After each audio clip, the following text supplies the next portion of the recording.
குடிநீர் சுகாதாரம் உள்பட கிராமங்களில் நிலவும் சூழ்நிலை குறித்து அறிவியல் இயக்க மாணவர்கள் திருப்பூர் மாவட்டத்தில் கள ஆய்வு மேற்கொண்டனர். தமிழ்நாடு அறிவியல் இயக்கத்தின் அறிவியல் கல்வி உபக்குழு மாநில மாநாடு திருப்பூர் மாவட்டம் அவிநாசியில் நடைபெற்றது. இதில் தமிழகம் மட்டுமின்றி கேரளத்தை சேர்ந்த ஆசிரியர்கள் மற்றும் மாணவர்கள் ஏராளமானோர் கலந்து கொண்டனர். கலந்தாய்வுக்கு பின்பு மாணவர்கள் மற்றும் ஆசிரியர்கள் தனித்தனி குழுவாக பிரிந்து அவிநாசியை சுற்றியுள்ள கிராமங்களில் கள ஆய்வு மேற்கொண்டனர்.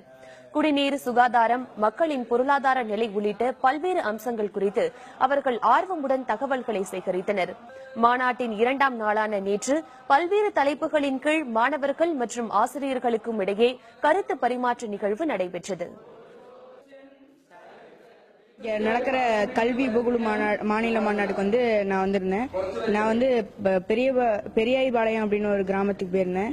அந்த கிராமத்துல இருந்து நான் என்ன கத்துக்கிட்டேன்னா, திருப்பூர்லாம் ஒவ்வொரு வீதியும் கிளீனாலாம் வச்சிருக்க மாட்டாங்க, ரொம்ப குப்பையா தான் இருக்கும். ஆனா இங்க பெரியாய்பாளையத்துல பார்த்தோம்னா கொஞ்சம் கிளீனா வச்சிருந்தாங்க. அது போல இங்க அதிகமா சைக்கிள் யூஸ் பண்றாங்க. அதனால அந்த ஊர் நல்லா கொஞ்சம் கிளீனா இருக்கு, பொல்யூட் ஆகாம இருக்கு. இந்த மாநாட்டில் எடுக்கப்படுகின்ற சில முக்கியமான முடிவுகள் இது பொது மாநாட்டில் அங்க சமர்ப்பிப்பாங்க. இந்த மாநாட்டிற்கு தமிழ்நாடு முழுக்க இருக்கக்கூடிய அறிவியல் ஆர்வலர்கள், ஆசிரியர்கள் மற்றும் கல்லூரி மாணவர்கள் இங்க